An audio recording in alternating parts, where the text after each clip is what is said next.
and this is a golden nugget for anybody. Do you know the difference between predators and prey on a physical level? The difference between predators and prey. Just think about it for a moment. And I'm going to give you the answer. It's the placement of the eyes. The eyes of the predators are in the front. The eyes of the prey are on the side. Because the prey need to be able to look around 180 degrees and swivel their head at 360. Predators are not concerned about a 360 degree panoramic view, because predators are locked on your behind. That is all that they are concerned about. The predator's eyes are in the front, prey's eyes are on the side. Which means when you look at a football game, or you look at a boxing match, or you look at people who weigh in for MMA fights, the predators look directly into the eyes of the other person. The prey will look off. Now, whether you believe you're a predator or prey or whatever you think, it don't matter. You will always be in situations where you feel like you're prey or you feel like you're the predator.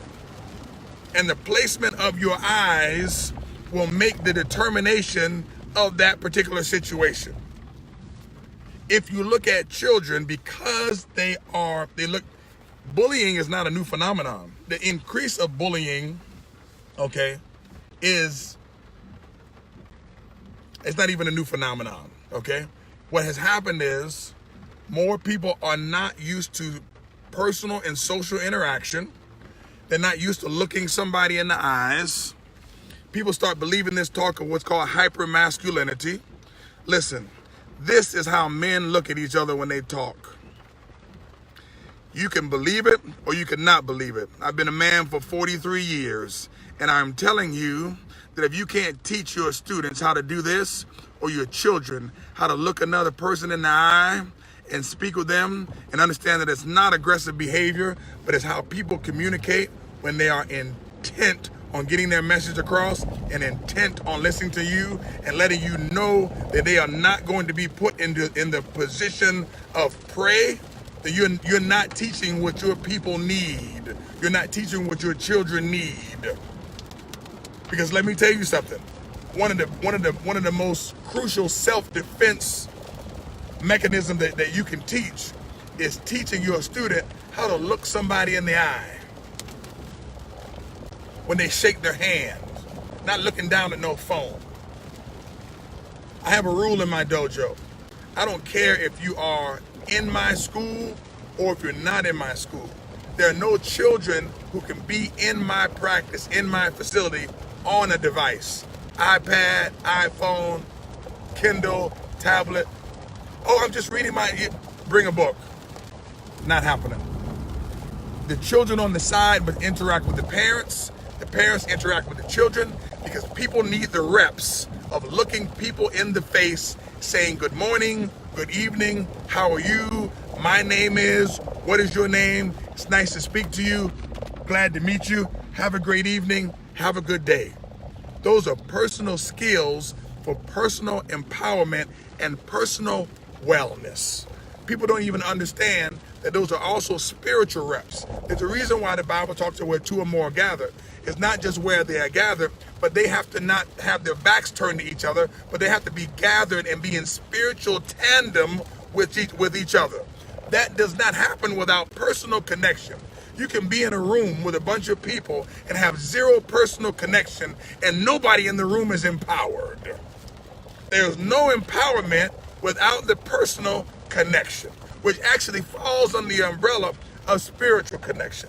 But I can't have that, and I can't create that without communication. And under the umbrella of communication, you have verbal and you have nonverbal communication. And when I communicate with you on a verbal level, I can communicate with you auditorily, but then I'm also having nonverbal communication with the way that I look at you. I can look at you and let you know I'm believing what you say. I can look at you and let you know that you're full of mess. I can look at you and let you know that I love you. I can look at you and let you know that I care for you. I can look at you and let you know I refuse to be prey in this situation.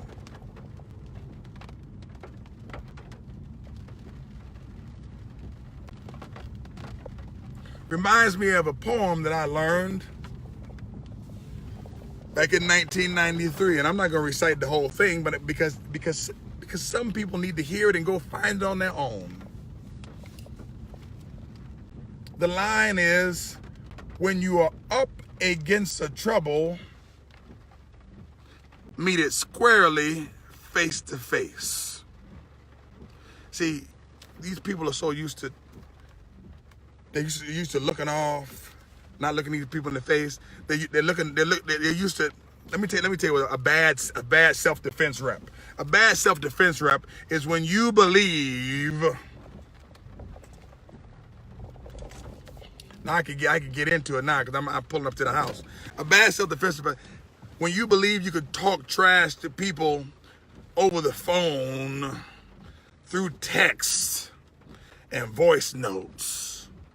Well, you know good and well, if the person who was in front of you was looking at you, you wouldn't say the same thing. You, my dear friend, you're not a chump, you're not soft, you're not any of those things. You just haven't been well trained. It's okay to have passive aggressive behavior. Passive aggressiveness is a thing too. I'm not here to talk bad about anybody. I'm here to empower those who want to be empowered and to help those who are in the personal empowerment space to have the tools in their tool belt necessary to do the job that needs to be done. People come to you for self-defense. Your children come to you for self-defense. Self-defense starts with the knife and fork curls. Self-defense starts with the personal communication. Self-defense starts with understanding the difference between predators and prey, and how to have predator type characteristics, not predator behaviors. Not predatory behaviors, but predatory characteristics and not prey characteristics, so you don't look like somebody that somebody's trying to pounce upon.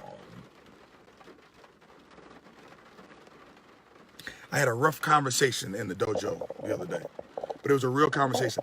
Now, I'm telling you right now, the thing that I'm getting ready to talk about is not, there's nothing crass about it. It's a PG issue. It's not bad. There's no cursing that I'm gonna go about it, but it was a real issue. I had to talk to my parents about their daughters, and I said, listen, my job in this space, and it's hard, and I told them it's hard to say this. I said, my job is to make your daughter rape proof, if it is such a thing. And my job is to teach your sons about rape culture under the umbrella of martial arts without using the word rape at all in practice. And the reason why, because I had to tell one of my parents, we were doing a drill where there's no out of bounds. Like the kids went on the floor, they just went on the floor and there was no out of bounds. And the mom stopped the whole behavior. And I had to talk with the other parents, and I said, she stopped the match. And I said, don't do that, because if something happens to any person in here, nobody's gonna say, hey man, let me lie you down on the grass over here. You have to be willing to fight where you are.